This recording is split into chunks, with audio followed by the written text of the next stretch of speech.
Susan Grunewald is the Assistant Professor of History at Louisiana State University. She was the Digital History Postdoctoral Fellow at the University of Pittsburgh World History Center from 2019 to 2022. Susan earned her Ph.D. in history at Carnegie Mellon University, Pittsburgh, US. She specializes in Soviet and German World War II and post-war history, digital humanities, and GIS. I might have to ask what GIS is because I didn't look that up earlier. Today, we're going to be discussing her engaging book, From Incarceration to Repatriation, German Prisoners of War in the Soviet Union. Welcome to Silicon Curtain. Please like and subscribe, especially if you enjoy materials like this, so you don't miss out on any of our new videos and any of our fantastic speakers that we feature on the channel. Please also consider supporting the channel by becoming a patron or buy me a coffee, and definitely check out Susan's book. There will be a link to it and a description of it in the video below, so please do check that out. Susan, I'm delighted to welcome you. Well, thank you for having me on your podcast. I'm excited to be here. Well, this is a really fascinating topic. I mean, it's a long time ago since I, studied this era of history, and I mainly focused on the Russian Revolution when I did. But I always found this an absolutely fascinating period, because here you have millions, potentially millions, and I'll ask you, what we know about the figures of German soldiers who invaded the Soviet Union, caused absolute carnage and trauma. And unlike those who were repatriated on the Allied side, millions remained. And to some extent, for at least a few decades, their fate was shrouded in secrecy. Now, I'll let you start there. What do we actually know, and why was it covered up, and how many people are we talking about? Okay, starting with the big questions and the scary questions of numbers, because if you've worked with Soviet history and archives, numbers are always a question that can be quite difficult to deal with for a variety of reasons. But my line is that there were about 3 million German prisoners of war, and I mean Germans. I'm not talking about Axis allied soldiers. Like, there are Japanese soldiers, there are Hungarian soldiers, there are also Italian soldiers, and so on and so forth. So at the end of the war in May of 1945, the Soviets had about 3 million soldiers in their possession, in captivity. Fast forward to about December 1945, and that number is down to 1.5 million. So that means half of the men who were in Soviet captivity either returned home or died. The death statistics are always very difficult to assess for a number of reasons. One is that when I was doing archival research in Russia in 2016, 2017, records related to death statistics or cemeteries were often still restricted, still classified. I wasn't allowed to touch those. There have been decades of debates between both Germany's reunified Germany, Soviet Union, and Russia over death statistics. Scholars have vastly different ranges. Part of this is due to how the Nazis did record keeping during the war, for propaganda purposes, essentially. And part of this is how the Soviets interacted with the rest of the world during and after the war. So one reason why a lot of Germans, there's a myth of secret camps that operated across the Soviet Union. One reason that Germans had this thought is that the Wehrmacht intentionally downplayed casualty figures in the waning months of the year. Waning months and years of the war. So they didn't want the civilian population to know that they were losing as badly as they were losing. So the Germans thought, their relatives perhaps were not dead. They thought perhaps their relatives were captured. The Soviet authorities never signed the Geneva Convention. There are a couple of reasons for this, or hypotheses for this. Basically, it said that if you signed it, you were supposed to send lists of who you had in captivity to the other, like, we have your son, we have your father, and so on and so forth. This man's in captivity. Here, he's alive. The Soviets didn't do that. The Soviets also did not allow the Red Cross in to inspect camps. They were distrustful of the Red Cross, going back to basically the Russian Civil War and worries about these outside organizations trying to undermine the revolution. So between the Germans lying about figures and the Soviets not releasing accurate lists, nobody can truly fully identify the records and numbers, at least without access to the restricted Soviet archives. So I've done the best I could do. I'm basing my figures, 3 million and 1.5 million, based on reports from top leading Soviet officials to Stalin and the rest of the Politburo, saying we have this many men, this is how they're deployed throughout the economy, this is what's going on with them. So I would assume a fairly accurate statistical reporting would be sent to the leaders of the government for purposes of reconstruction and interactions with the former enemy countries. Before we hit record, we had a fascinating chat actually about the archival materials and sources for your research, because there's this window of opportunity, one assumes, from sometime in the 90s through to, maybe mid 2000s. I'll let you fill in the details, maybe post-Bolotna, difficult to get access. But you've got this small window in order to do very complex research. I'm assuming that the treasure trove of resources that you used for this book, they are not just off limits because there's a war on, but I imagine the regime at the moment is not going to want these archives prized open and these kind of stories to be told. So what's your access like, and what do you fear for future historians? Yeah, so there was scholars of the former Soviet Union like to talk about the archival revolution that happened circa 1991 with the collapse of the Soviet Union. A lot more scholars being allowed in. Actually, some of that kind of started under Gorbachev, increasing access to both domestic scholars and international scholars to Soviet and then former Soviet archives. There was a declassification process for a lot of the documents. So essentially, people had to pay money to have certain documents declassified. It was an ever ongoing process.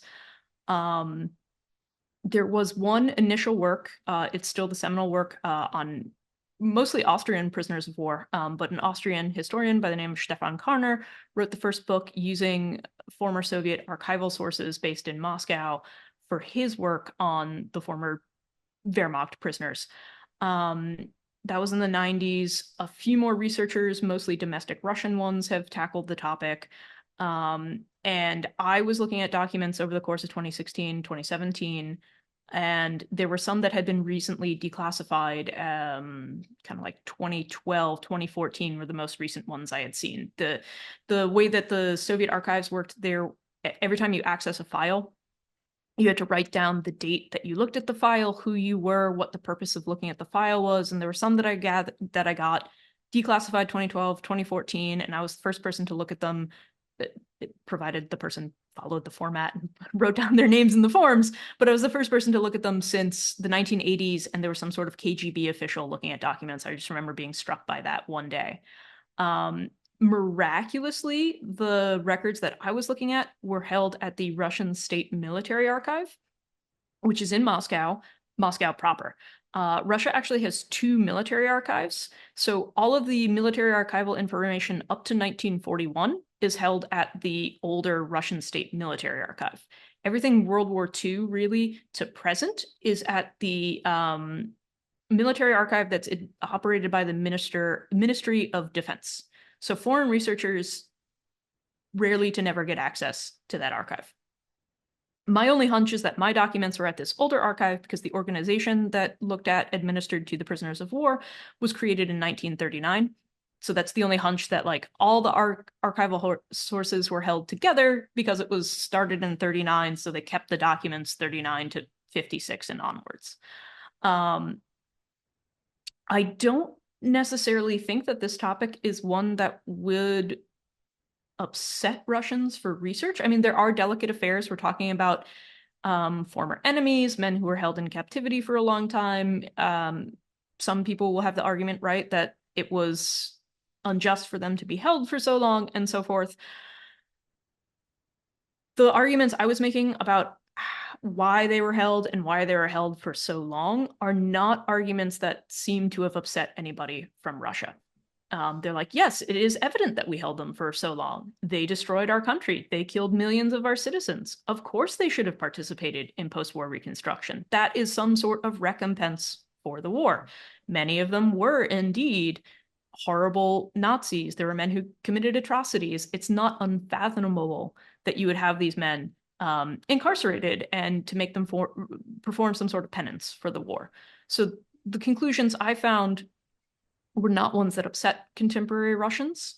And so it's a delicate question as to whether or not this is a viable research topic going forwards. I mean, right now, foreigners don't have access to Russian archives. In the future, I don't know when we'll be back, but I don't think this is a topic that would raise any alarm bells necessarily. Of course, you're not making any connections here to how Ukrainian POWs are treated. We'll maybe come to that towards the end, because it may be that that's a political football that people could engage with. But here, your central argument. Well, first of all, let's tackle the year, because that year, 1956, is, people will think, well, hang on a second, that's more than 10 years after the war in the West came to an end. And the war in East, came to an end the year later. So German prisoners were potentially still in Russia a decade after the end of the Second World War. I assume that all through that period there was an attrition, that some would sort of die, and we'll come to the conditions as to why they may not have made it. But that's extraordinary, isn't it? Because the equivalent on the Allied side, when were people really sort of sent back? When did that process finish on the Western side? Okay, yeah. So basically, towards the end of the war, all the Allies are meeting. They agree that they make a pact by December 31st, 1948, all of the prisoners have to be returned. None of the Allies thought it was problematic to continue to detain prisoners of war for some forms of labor and reconstruction after the war. They all felt that that was fair and justified. The United States actually operated a number of prisoner of war camps for the German prisoners of war. I think it's lesser known and lesser understood unless you've grown up in an area that was kind of adjacent to those camps. But the places where the camps were, they were also strategically placed so that they were out of major industrial or population centers to avoid sabotage during the war. The US released their prisoners, I think, totally by the end of 1945, if not early 1946. Some of them went back to Germany. Some of the prisoners released by the US ended up going to the UK to help in reconstruction in the UK. The British released their prisoners, I believe, by the end of 46 or early 47. The French continued to hold theirs for as long as possible. And in fact, the Americans and the British had to intervene and say, hey, France, you agreed to return them by December 31st, 1948. We're going to make you uphold that agreement. And so the French returned theirs by December 31st, 1948. The Soviets, though, do something different. Now, there were massive waves of repatriations over time, over the course, right? So the number of men who are in the Soviet Union in the late 1950s is a much, much smaller number than we're talking about. Thousands of men compared to, right, 3 million at surrender, 1.5 million by December of 1945. So the first major wave of repatriation is anybody who's ill or injured who can't participate in reconstruction after the end of the war. War is over. These men cannot contribute to the economy. We're going to send them back because we have very limited resources, and we're going to preserve what resources we have, use them to the best of our potential. In 1946 and 1947, there's also another wave of repatriation because the Soviet Union has a famine. So the free population is starving and having trouble getting foodstuffs. Centrally planned economy, centralized distribution of resources. Obviously, you don't want to feed your prisoners, be it domestic prisoners in the Gulag system or foreign captives in it was known as the Gupvi, the Administration for Internees and Prisoners of War. You don't want to give them the scarce resources if your regular citizens are starving. So in order to try to preserve the strength of the working force for as long as possible, many more men were repatriated during the famine years to get them out of the system so that they couldn't hog food or limited medical resources as well. There were also waves of repatriation in 1949 when West and then East Germany respectively become countries, not just zones of occupation, right? This was more of a propaganda angle. Soviet authorities sent back lots of Germans for propaganda purposes. They had been re-educated and trained to all 4 sectors of Germany, not just the Soviet zone. to encourage good relations between Germany and the Soviet Union, to encourage movement towards socialism as a governing force, and to try to sway them away from the nefarious West and their capitalist tendencies. Again, there are waves of repatriation in 1953 with Stalin's death, just some amnesties that sort of get applied to the prisoners of war, along with Gulag amnesties within the Soviet Union. And then there are releases after the major workers' uprising in East Berlin in June of 1953. So this is something that damaged sort of the legitimacy, the authority of the East German regime, right? It was immensely unpopular. And so returning prisoners of war was a way to sort of boost confidence in the regime. Like, your regime has fought, has articulated for the needs of German families. Here are these men that you've been missing. And then the final wave is related to, again, the Cold War. West Germany joins NATO in, was it 1954, I believe? I believe it's 1954, it's 54 or 55. West Germany joins NATO. This terrifies the Soviet Union, right? There's a new leader of the Soviet Union, Nikita Khrushchev. He decides to do different diplomacy with the West. Rather than, basically, détente, before we have the official movement towards détente, that name in the 60s and the 70s, later policies. But the idea was to make overtures to the West, specifically West Germany, show that the Soviet Union was friendly, to try to get West Germany to be more of a neutral country and less under the sway of the Western powers. So he invited Konrad Adenauer, the Chancellor of Germany, to come to Moscow in September of 1955 to discuss the full normalization of regime, full normalization of affairs between the two countries, right? The Soviet Union will officially recognize the government of West Germany, and vice versa. You can have an embassy and so on and so forth.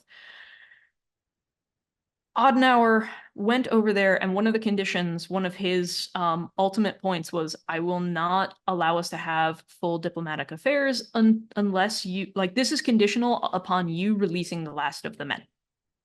Khrushchev didn't want to do it. Days of negotiations ensue, and finally he relents, he gives in, because for his greater international policies, he needs to release these men. So those are the major waves. The Soviets, though, again, after 1948, when the rest of the Allies are returning their prisoners of war, right, December 31st, the Soviets realize that they still have use for these men, either as political bargaining chips or as anti-fascist, or they call it anti-fascist, right? They're pro-socialist, anti-fascist, pro-Soviet Union propaganda pieces upon return if they've been re-educated through special propaganda schools. And they are legitimately also providing labor to the economy. The Soviet economy had been in the process of restoration, right? But restoration from the end of the Second World War is not complete.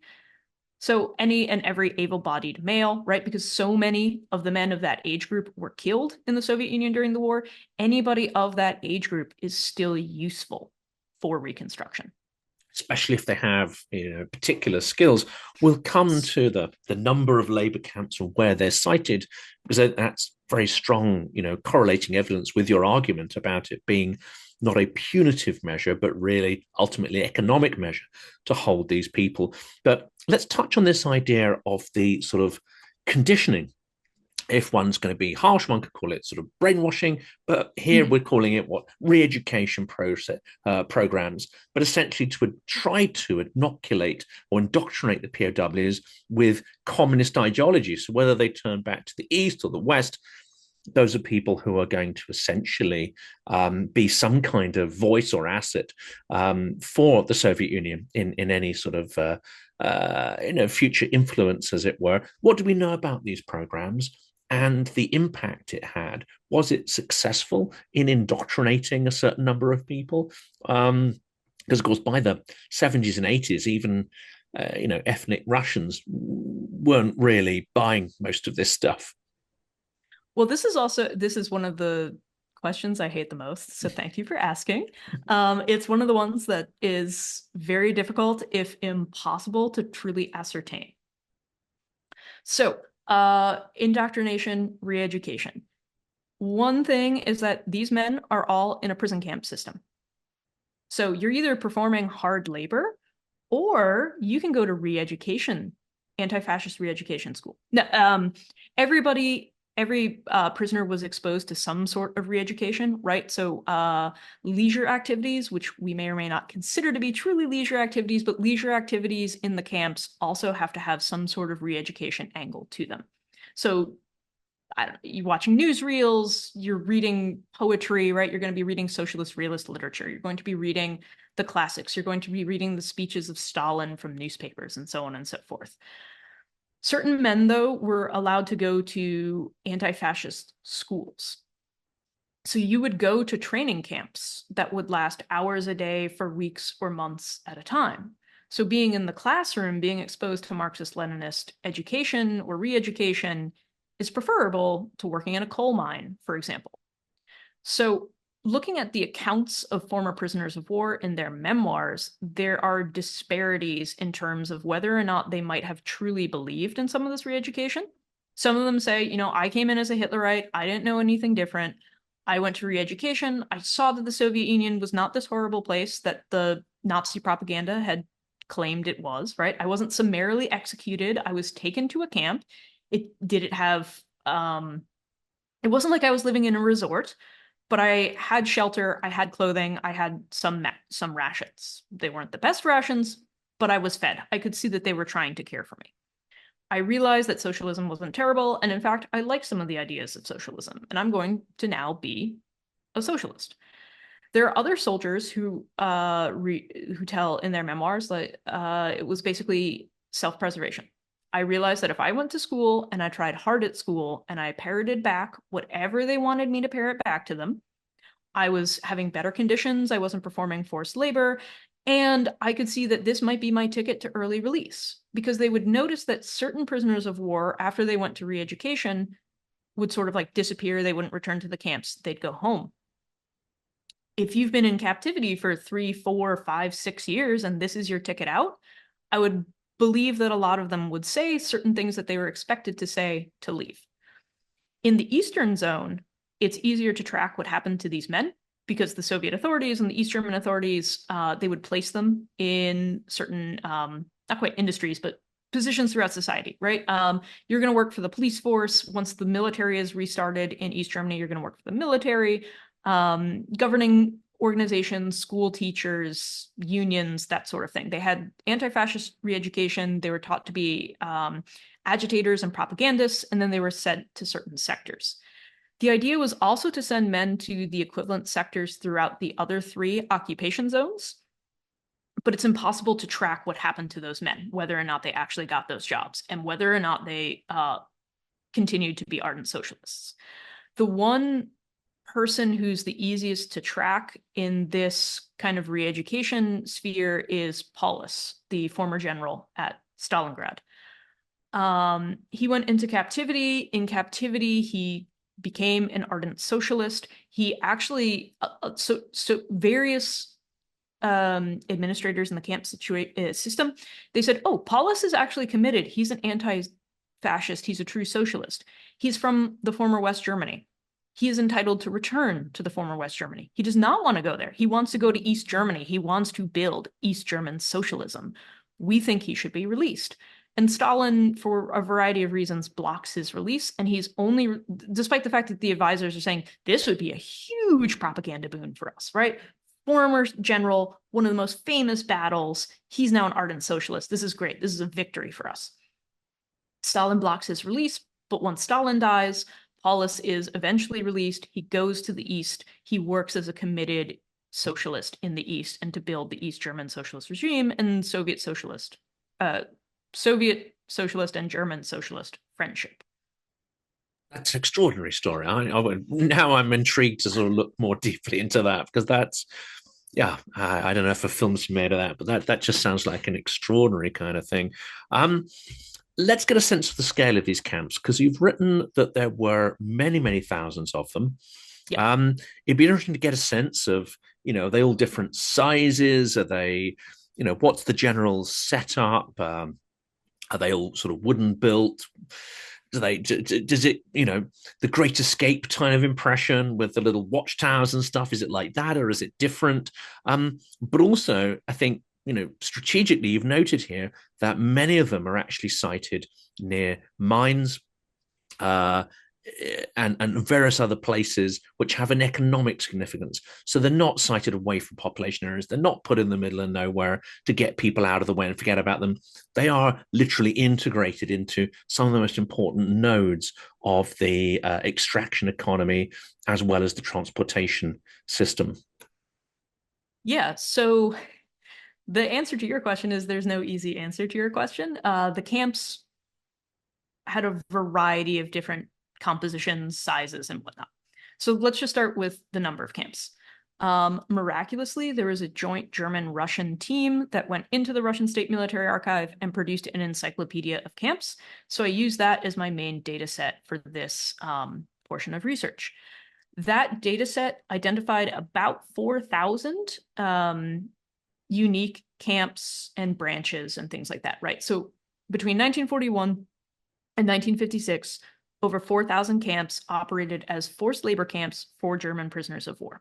Some of them could have been tiny, 100 men. Some of them could have been large, a couple thousand men. Now, that camp encyclopedia gives figures for the capacity of the camp, but I have no way of knowing if they operated under capacity, at capacity, or over capacity as well. So these are huge unknowns for the camp thing. This would take a massive team of researchers a very long time in the archives to figure this out, because the camps there was the main camp, right? So let's say Ulyanovsk, Russia, there's a main camp there. There might be 2 or 3 or 5 or as many as 20 branch camps that were affiliated with the main camp over time, and the men cycled back and forth between them and so on and so forth. There are individual records for each of those camps, or at least the branch, the main camp of the branches, but somebody would have to go in and then tabulate all of that. And the accounting is all over the place. Sometimes there are quarterly reports, sometimes there are annual reports, sometimes there's only a monthly report, and then you can't do the arithmetic to figure out an average for the whole year. It's joyful. I tried. It just was not possible.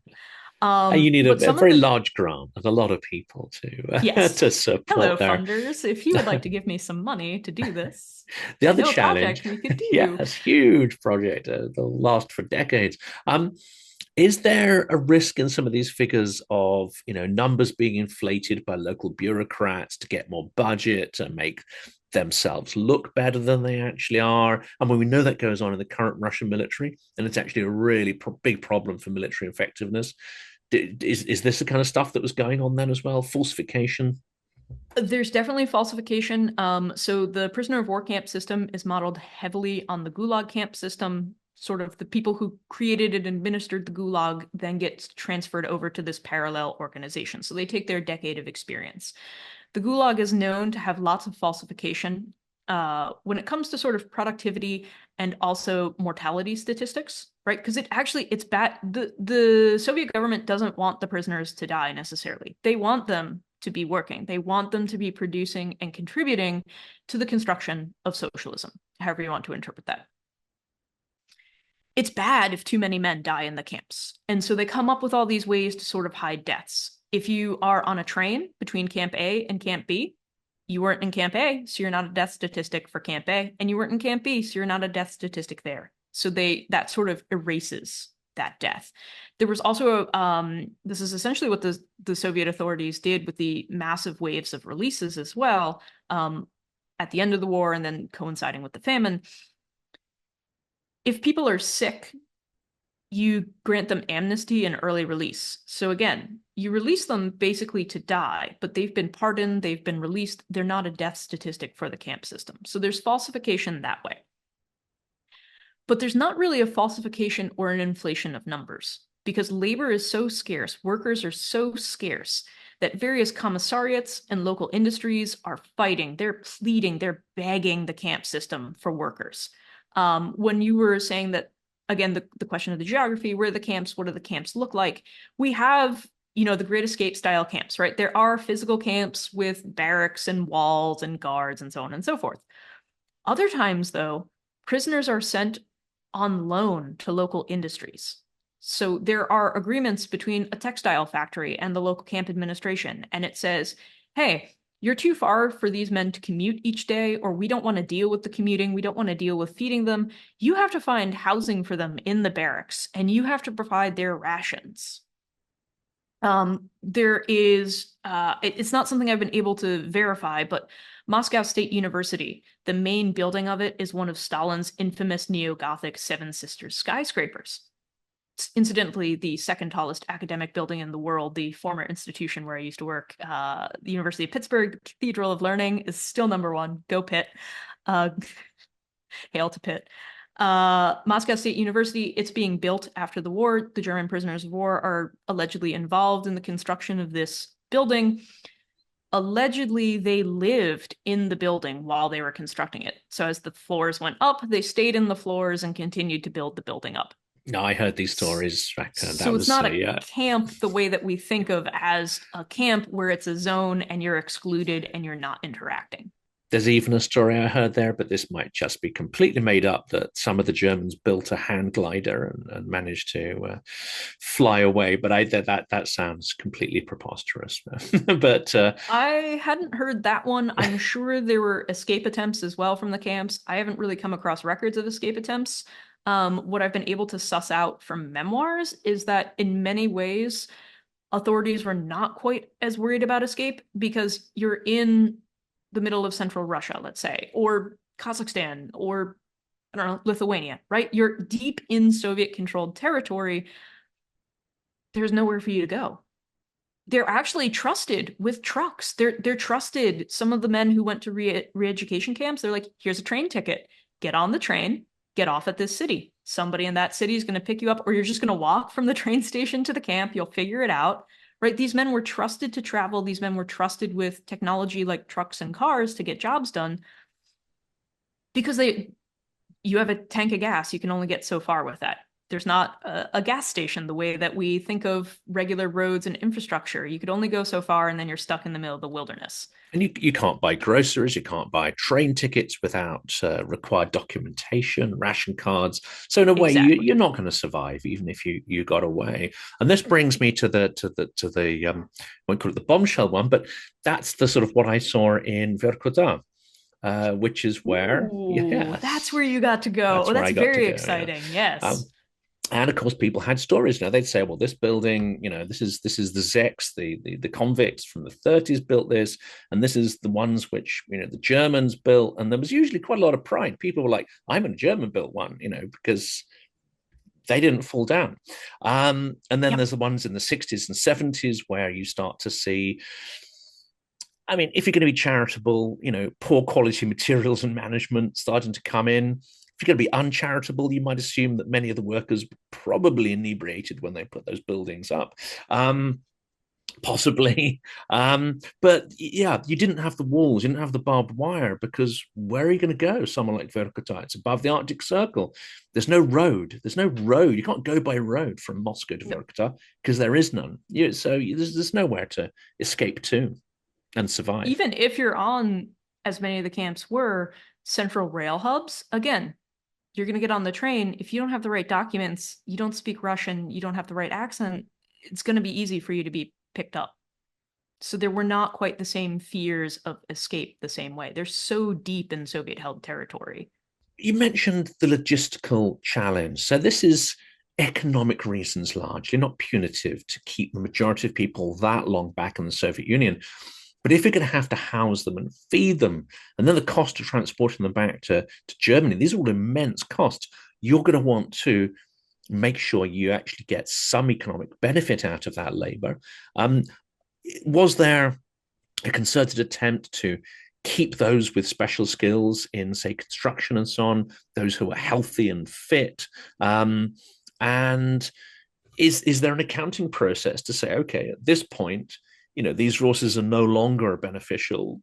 They're costing us more in terms of housing, etc. I have not been able to definitively prove that certain people were detained longer based on their skill set, right? Like, I don't have any documents that say Franz is a very skilled architect, keep him, but let Helmut out, right?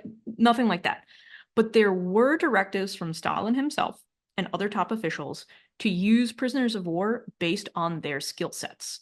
And so there were centralized documents that were accounting documents that were used in the camps that, in addition to, recording regular demographic information, age, that sort of thing, where you're from, there were checklists for professions. So the idea was, is this man a mechanic? Did he have training as a mechanic in a previous life?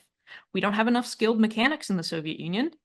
He will be a mechanic. Try to assign him to that sort of task. One prisoner of war, in his memoir, somehow the Soviets had gotten some sort of Swedish-produced machinery, and the instructions were all in Swedish, and he lied and said he knew Swedish, but I guess Swedish and German are vaguely close enough that he could fake his way through it. And so he was like, oh yeah, of course I speak Swedish. I can help assemble this technology for a better assignment.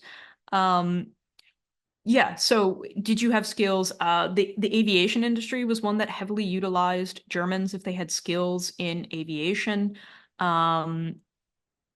The architects, again, you can see some of that with the buildings, right? You brought up the case of German-built buildings in Vorkuta and this pride in them.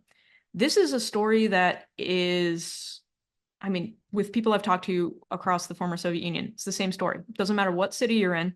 If there was a German-built building there, they automatically assume they have a lot more pride in it. It was made by Germans. Germans are skilled. Germans are really hard workers. They're known for their craftsmanship. If it was a building built by Germans, it's infinitely better. Doesn't matter that it was made with Soviet materials. I went into one such building and somebody said, look at this radiator. It's a German radiator. And I was like, I'm pretty sure it's not a German radiator.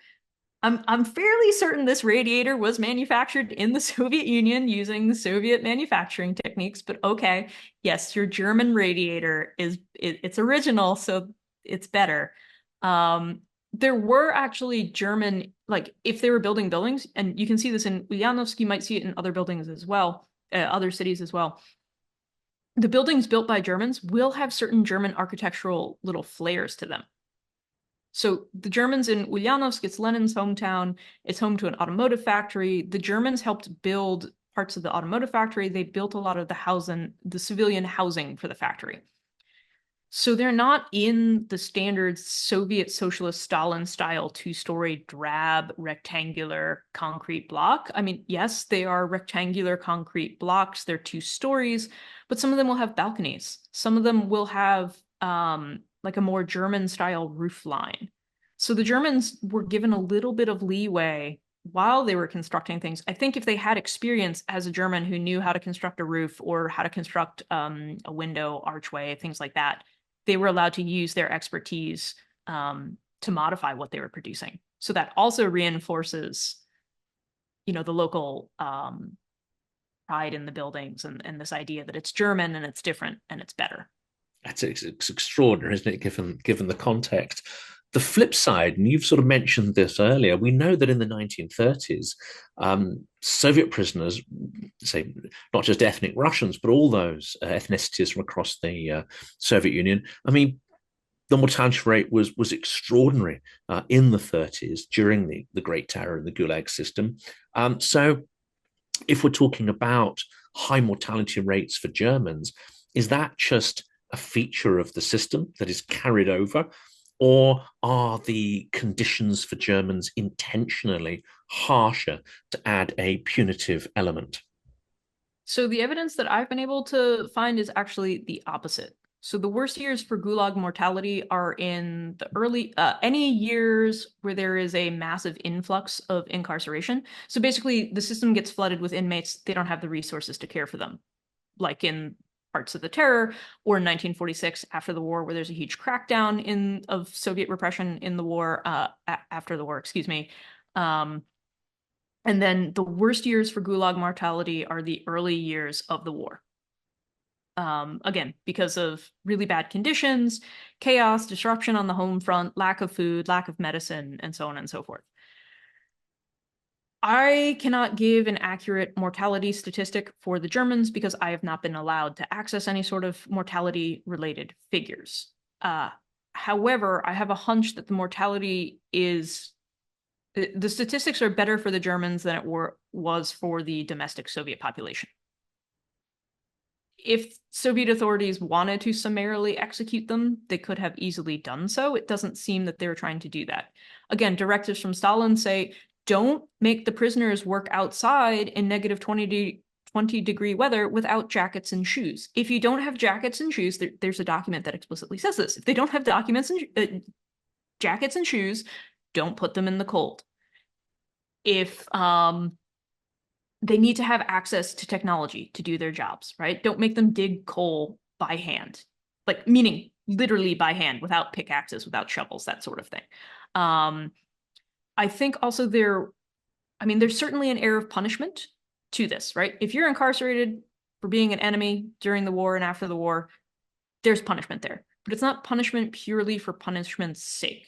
They're not sent out to the harshest regions of the Soviet Union, the most cut off, the most remote, like some of the Gulag camps were. They are in more so industrial and population centers. They're in more so the European parts of Russia and the Soviet Union, because that's where the fighting was. That's what needed to be rebuilt. They're in the major steel-making centers. They're in the major coal basins, because those are the central points of industry and restorative industries. There are directives to improve rations, right? So there's a ration standard during the war, and it's not totally the Geneva Convention, but it's modeled on the Geneva Convention, right? Which says you're supposed to give your captive the equivalent treatment of a man of that rank in your military, right? So does your officer get this ration? Your captured officer is supposed to get this type of ration. And there were attempts to differentiate the rations between enlisted men and officers. Officers didn't have to perform hard labor, forced labor, the way that enlisted men did. Over time, there are attempts to up the baselines of rations, right? So the baseline rations, there's something in 43, it's upped again in 45, 46, 47, right? When the Soviet Union is able to restore itself from the war, we try to feed the captives better. I think there's also an understanding too that these men would eventually have to go home. And so anything that they did to them could be, again, used as a potential political bargaining chip. We don't want to treat them too poorly because they're going to go home. They will talk about what the camp was like. We can't come across as totally awful and terrible if we want to do any sort of good negotiations, good relations with, in 45, 46, it's the question of German reunification is still up in the air, right? The Allies don't have a concrete plan for what to do, and we're moving towards division. But even as division becomes more entrenched, again, there's an idea that Germans will have to go back to all parts of Germany. We need to make sure that there are people who will be amenable to having good relations with the Soviet Union and socialism. And this is where I think I'm going to sort of pose a question, which as a historian, you're going to absolutely hate. But what you're describing here sounds like it has a certain level of rationality. It sounds like it has a certain geopolitical rationality and a certain economic rationality. What we see of Ukrainian prisoners of war that have been returned is systematic torture, both physical and psychological. And we see starvation used as a weapon, as a tool. We also see all sorts of other things being used, including rape and abuse and all sorts of other things. There seems to be a categorical difference here in how those Germans are treated, as to how Ukrainians are treated, which talks to something you mentioned here, which is at that point they cared to some extent what the world thought of them. They did not want to be thought of as barbaric and outside of the norms of civilization. What we see now seems to be an administration, even a country, dare I say, that does not care what people think of them. It's not mindful of that, and therefore is behaving as if that's not part of any kind of calculus. Well, some of this is also conditioned on the fact that there's change over time. During the war and after the war, the treatment of the Germans is very different.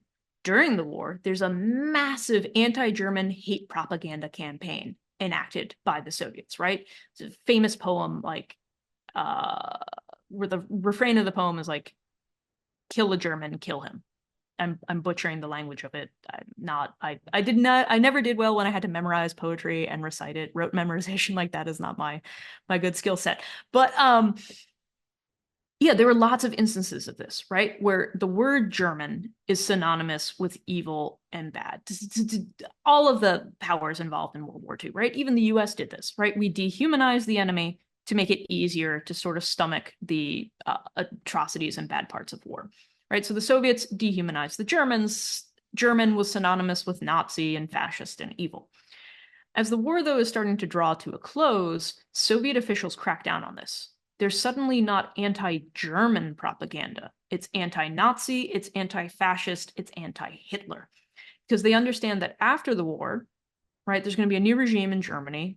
They don't want to alienate all of the Germans necessarily, right? Germans attacked Russia and the Soviet Union twice in a very short span of time. Russia, the Soviets want to make sure that doesn't happen again. So you don't want to vilify or alienate the people who could be building a good, neutral, peaceful, or become your allies, a relationship that way. So some of that too, right? Treatment of the prisoners during the war, they're trying to give them certain minimal rations, not quite starve them, right? To give some sort of legitimacy to the Soviet Union, right? Propaganda is that the Soviet Union is horrible. We're going to prove otherwise by our actions, in some sense. Maybe to foreigners and not our domestic population. Or we can use this foreign population as a way to sort of take pressure away, or like, don't look at the Gulag system, look at this other system that's parallel. And these men who are released, who you can talk to, they will say maybe neutral to positive things about the Soviet Union and not exclusively terrible things about the Soviet Union. A bit like East Germany, isn't it? They tried to make East Berlin into a kind of shop window of socialism. Exactly, right? They would take, certain prisoners were taken on tours to cultural sites in the Soviet Union. Kind of like on parade, right? Like, we're going to take you to the Bolshoi. We're going to take you to Lenin's tomb. Look at the great culture that we have. We are not heathens. We're not terrible people. And you're being included in this as well as part of the re-education and the indoctrination. But yes, kind of kind of like the Epcot version of the Soviet Union. We'll take you to the little shiny, happy fake models, the drawing back on like Potemkin villages, right? This isn't particularly new to Russia or Soviet culture in theory. So change over time, right? What we're doing during the war is different than what we're doing after the war.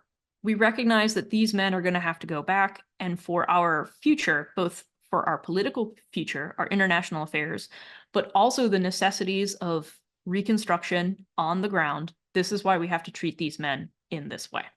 And of course, it helps that Germany's beaten as well. Germany's beaten. It's no longer perhaps that existential threat. Yes. So you can psychologically do that. This isn't, I'm not asking about the outcome of the war. I don't think anyone knows. But if Ukraine was to triumph, that's not the same scenario. I mean, there may be lingering resentment that doesn't allow for the treatment of Ukrainian prisoners to change. Well, that's highly speculative, but it's an interesting sort of difference potentially in the outcomes there. And the last area I want to focus on really is those POWs themselves, because for much of this time, many of those families were unaware of the fate that they befell. They don't know whether they're killed, captured, or any of those details. There is inadequate documentation. You've talked in your book about there being a certain slowness, whether it's inefficiency or actually deliberate in providing information by the Soviet authorities. So how and when do many people find out that their loved ones were alive? Or is it only at the point where they're repatriated? Some of it has to do with just repatriation, right? So there'd be networks. I was in a camp. These are the men I was with in the camps. The Germans actually had a system where they would interview the returnees, and they would say, who were you in the camp with? It didn't matter if it was East or West German, like both Germanys, all four sectors, they wanted to know what was going on with their men. Publicly, the Western part of Germany needles the Soviets a lot more openly about this. The East Germans can't publicly rebuke the Soviet Union the same way because they're essentially a vassal state, they're allies, but privately, East German officials write lots of letter writing campaigns to Soviet officials and say, look, we know you have men. What's going on with them? Please send them back. Please give us some information, which generally the Soviet authorities wouldn't do. So the ways that you found out were, at least initially, somebody returned home and he could say, I was with this person, this person, this person. The German Red Cross put together these photo booklets of men who were missing in action. And so they would be asked, go through this photo book. Is this somebody that is still alive in captivity, last you've seen or heard from them? Were they, when you were in camps, did anybody die? Who do you remember dying with you, either at the battlefront or in camps, as ways to sort of triangulate to get through this bureaucratic mess that was started partially by the Nazis for refusing to give actual death notices and death statistics, and then exacerbated by the Soviets not releasing lists of people in captivity. At some point, and I should know this number off the top of my head, but I don't know the number off of the top of my head.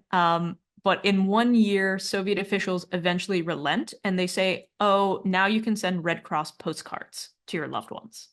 So very short formulaic postcards, you could only fit a certain number of words on them, but then suddenly there are correspondences, right? There's exchange. As far as I know, the onus was on the prisoner to get the postcard and send it to the family back home, and that's how the family back home could verify, and then they could write back to the prisoner. 1950s version of a tweet, 46 characters. Yeah. Pretty much, yes. You could only write on a certain portion of the postcard, and then obviously as well, the postcards went through Soviet censorship. So you weren't allowed to write certain things, right? You could just say like, hi, I'm alive, I'm well, the Soviets are treating me well. That postcard would go through. Those were basically the only ways of knowing. Either eventually your relative got the right to correspondence and they corresponded with you, or it was just a word of mouth network through the ones who were repatriated. And would they give lists in advance of those who are being repatriated, or is it basically, you're at the border and that's when the information comes across? You're at the border, that information comes across. Certain West German newspapers serially would post on either the front page or like page 5 or page 8 of the newspaper. It was a routine thing. These are the men who came back. But the Soviets were not sending a list. And in fact, the Soviets would do things to also exacerbate some of the pressures and problems. So one thing is, right, December 31st, 1948, all the prisoners of war are supposed to be returned. The Soviets in January of 1949 enact a linguistic shift, and they say publicly in all of their press releases, we don't have prisoners of war anymore. We have war criminals. Because it's totally justifiable to continue to detain a war criminal. And there were, in fact, many horrible war criminals detained in the Soviet Union, right? That's not a topic for debate. But the Soviets applied that term to men who were not necessarily all war criminals, so that in the international scene, they could be seen as legitimate for this long-lasting captivity. So they would say, we don't have prisoners of war. We only have this many men. They're war criminals. We have this many men who are still waiting trial, and we have this many men who are too sick to transport right now. But once they're stable enough for transport, we'll transport them. And then all of a sudden a train shows up. And if you do the math, over the course of the month of April, let's say, more men appear on the trains in April than the number of men that they say are still awaiting trial or are detained. And so both of the German authorities are like, but clearly you have more men. You said you only had so many, but that number plus 10 appeared on a train, and I know you didn't get rid of anyone. So how many, or everyone, so how many do you actually have? And so the Soviets kind of dig themselves into deeper holes because they publicly, multiple times, make announcements. And then all of a sudden, something is vastly different than the announcement. And that the usual spin that accompanies that. Now, this is in no way seeking to, let's say, skim over the crimes. As you say, there are many people there who've committed horrific atrocities. There are some where the evidence will have been gathered, and there are some where the evidence is impossible to gather. But let's take it from the point where, and this is definitely the last question here, the point where they're repatriated. How psychologically difficult was it, and socially, for many of these people to reintegrate, especially given that You might have joined the German army in the early 1940s or the late 30s, and here you are in the 50s. It's been, the majority of your life is involved in conflict, disruption, incarceration. So this is a great question. I have focused less on this aspect of it, right? Like I looked more at the men as they were in the Soviet Union and some of the politics of their release.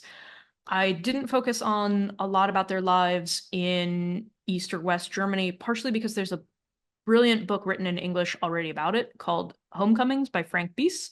And it looks at how these men attempted to be reintegrated, how they themselves and how the state attempted to reintegrate these men in West and East Germany. And it was enormously difficult.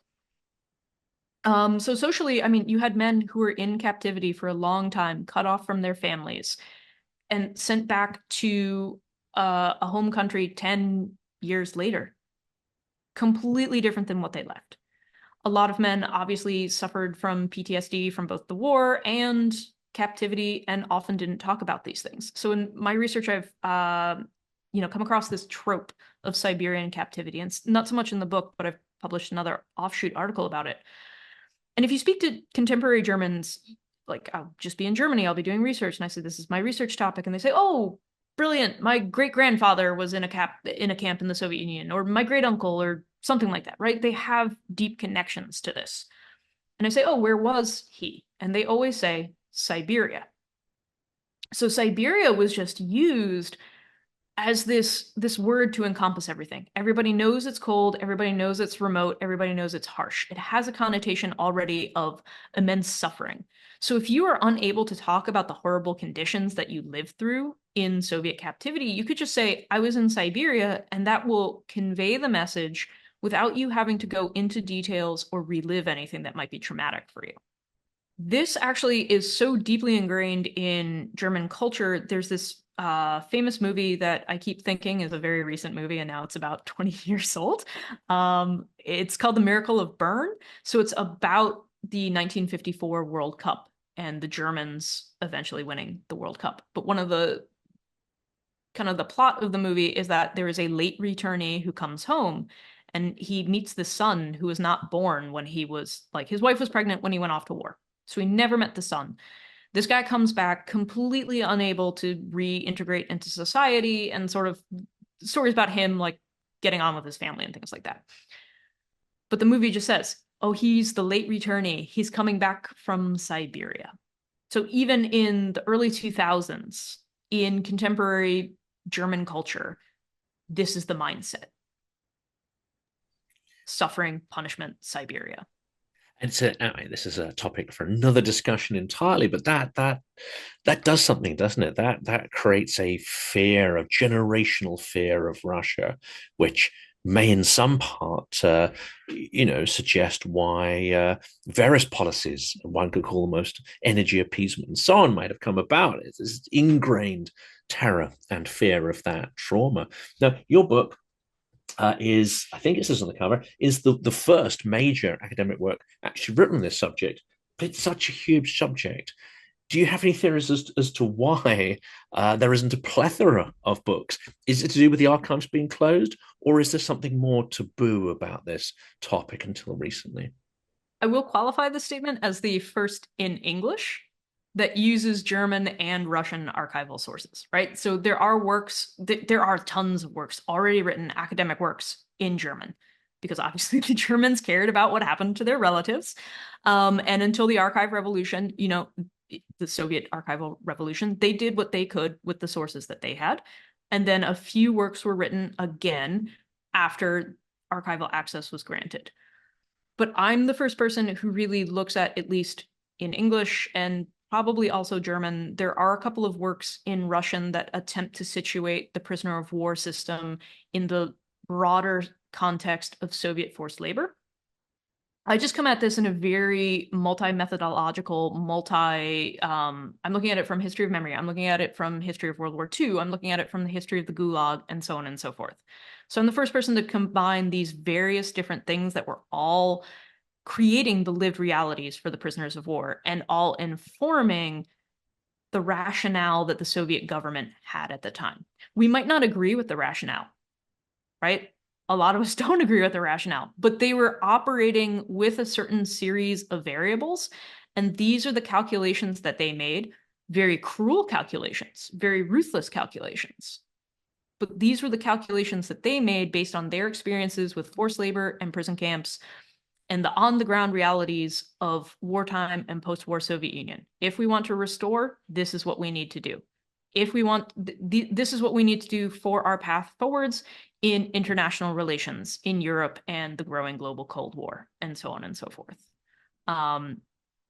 So I try to bring in a variety of really well-established fields and actually put them in conversation into this one central book. And again, some of this is owing to archival access, right place, right time. Some of this is also owing to language skills. Like I just happened to study Russian. I happened to study German. I was in Ulyanovsk, Lenin's hometown, teaching English for a year after college with the Fulbright program through the US government. So I was an English teaching assistant.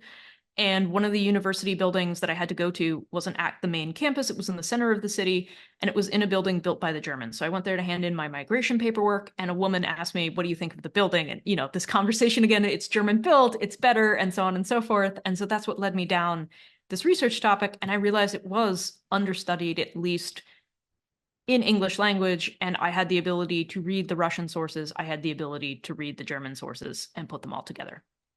And then this multidisciplinary, very accessible book is the result that emerges from that. Well, I'm absolutely delighted that you've been able to share all that. I think this is an absolutely fascinating topic. I hope the audience shares my fascination for it as well. And thank you so much for coming on and describing it. Let's check out the book, because it is, you know, it's not, yes, it's a serious work, but it is incredibly accessible for anyone interested in the history of the Second World War. Thank you very much for this opportunity to share my work with you.